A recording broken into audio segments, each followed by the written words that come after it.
দর্শক, আমি এই মুহূর্তে রয়েছি ঢাকা মেডিকেল কলেজ হাসপাতালে। আপনাদেরকে আমরা ঢাকা মেডিকেল কলেজ হাসপাতালের রাতের যে দৃশ্য সেটি একটু দেখাবার চেষ্টা করছিলাম।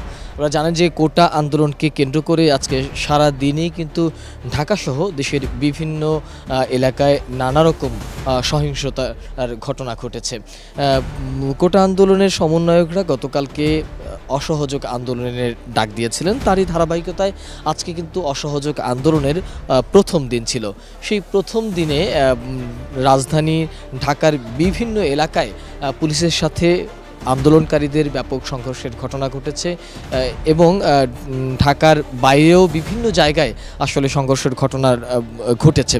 এবং এখন পর্যন্ত আমরা বিভিন্ন গণমাধ্যমের খবরে যেটি জেনেছি যে এখন পর্যন্ত প্রায় ৭৭ জনের বেশি নিহত হওয়ার খবর আমরা বিভিন্ন গণমাধ্যমে জেনেছি। এছাড়া আহত হয়েছে অসংখ্য মানুষ। সকাল থেকেই আসলে শিক্ষার্থীরা বিভিন্ন এলাকায় জড়ো হতে থাকেন এবং বিভিন্ন এলাকায় আওয়ামী লীগের যে নেতাকর্মীরা তারাও আসলে প্রতিরোধের জন্য জড়ো হচ্ছিলেন।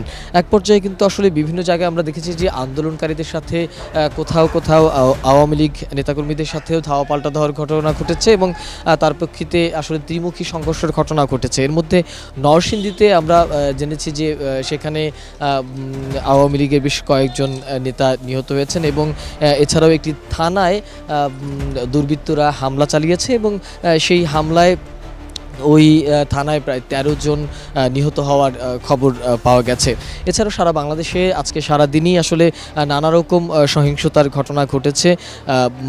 এর মধ্যে রাজধানীর যে বঙ্গবন্ধু শেখ মুজিব মেডিকেল বিশ্ববিদ্যালয় বা যেটিকে আমরা পিজি হাসপাতাল ভাবে চিনি, সেই বঙ্গবন্ধু শেখ মুজিব মেডিকেল বিশ্ববিদ্যালয় হাসপাতালেও কিন্তু অগ্নিসংযোগের ঘটনা ঘটেছে। দর্শক, ঢাকা মেডিকেল কলেজ হাসপাতালে কিন্তু একের পর এক অ্যাম্বুলেন্স ভর্তি রোগীরা আসছেন।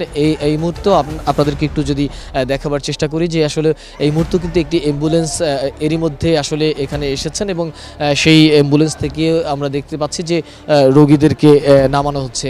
এরকম করে আসলে কিন্তু একের পর এক অ্যাম্বুলেন্স ঢাকা মেডিকেল কলেজে আসছেন এবং সেখান থেকে রোগীরা ঢাকা মেডিকেল কলেজে যাচ্ছেন। আসলে ঢাকা মেডিকেল কলেজে এখন পর্যন্ত কতজন মারা গিয়েছেন সেই তথ্য আমরা নিশ্চিত করতে পারিনি, তবে এখানে কিন্তু আসলে একের পর এক আহত রোগীরা এসে জড়ো হচ্ছেন।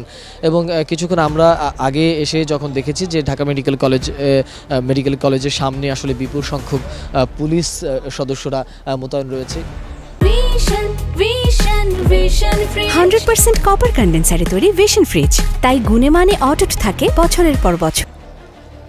পুলিশ সদস্য মোতায়েন রয়েছিল, তারা আসলে চারদিকেই পুলিশ সদস্যরা ছিলেন এবং তারাও এখানে বলছিলেন যে এখানে আন্দোলনকারী শিক্ষার্থীরা ঢাকা মেডিকেল কলেজের ভিতরে আসলে অবস্থান নিচ্ছিলেন, কিন্তু আমরা আসলে এখানে এসে আইনশৃঙ্খলা রক্ষাকারী বাহিনী ছাড়া এরকমভাবে আসলে কাউকে দেখছিলাম না।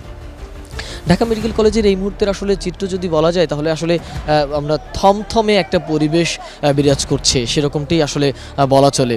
যে রাত আসলে এখন গভীর, প্রায় রাত 10টা বেজে গেছে, 10টার অলরেডি ইতিমধ্যে 10টার বেশি বেজে গেছে, কিন্তু ঢাকা মেডিকেল কলেজে কিন্তু আসলে আমরা দেখছি যে একদমই বলা চলে যে থমথমে একটি পরিবেশ বিরাজ করছে এবং কিছুক্ষণ পরপরই একটা অ্যাম্বুলেন্স আসছে এবং সেখানে আহত রোগীরা, তার মধ্যে কোনো না কোনোভাবে আহত কোনো রোগীদেরকে দেখতে পাচ্ছি। ভিতরে সেরকমভাবে কোনো ওই রকম অর্থে আসলে কোনো যদি বলা চলে যে কোনো লোকজন খুব একটা এই হাসপাতালের প্রাঙ্গণে রয়েছে তেমনটা কিন্তু আসলে না, শুধুমাত্র আইনশৃঙ্খলা রক্ষাকারী বাহিনী এবং কয়েকজন হাতে গোনা কয়েকজন আসলে গণমাধ্যম কর্মীরা রয়েছে। দর্শক, আসলে আপনাদেরকে যদি পুরো পরিবেশটা সম্পর্কে বলি যে সারা দিন ঢাকা শহরে ব্যাপক সহিংসতা ঘটেছে, ব্যাপক সংঘর্ষের ঘটনা ঘটেছে। এরপরই কিন্তু আসলে ঢাকা মেডিকেল কলেজে সেই আহত রোগীগুলো আসতে শুরু করে এবং ঢাকা মেডিকেল কলেজে আহত রোগীদের পাশাপাশি স্বজনরা আসতে শুরু করে। এক প্রকার বলা চলে যে ঢাকা মেডিকেল কলেজ এই রাতেও আসলে থমথমে পরিবেশ বিরাজ করছে এবং স্বজনরা তাদের যে আহত রোগীরা রয়েছে সে তাদেরকে এক এক করে অ্যাম্বুলেন্স আসছে এবং সেই অ্যাম্বুলেন্সে করে কিন্তু আসলে এই আপনাদেরকে যদি দেখে যে আরও একটি অ্যাম্বুলেন্স কিন্তু এরই মধ্যে এসে পৌঁছেছে। আপনাদেরকে বলতে বলতে কিন্তু আসলে আরেকটি অ্যাম্বুলেন্স এরই মধ্যে এসে পৌঁছে গেছে এবং এরকমই করেই কিন্তু আসলে একের পর এক অ্যাম্বুলেন্স আসছে এবং সেই অ্যাম্বুলেন্সগুলোতে রোগীরা আছেন এবং তারা এখানে ঢাকা মেডিকেল কলেজে চিকিৎসার জন্য যাচ্ছেন। আসলে এই ছিল ঢাকা মেডিকেল কলেজের আজকের এখনকার পরিস্থিতি। সোহাগ বিশ্বাস, ঢাকা মেডিকেল কলেজ, ঢাকা।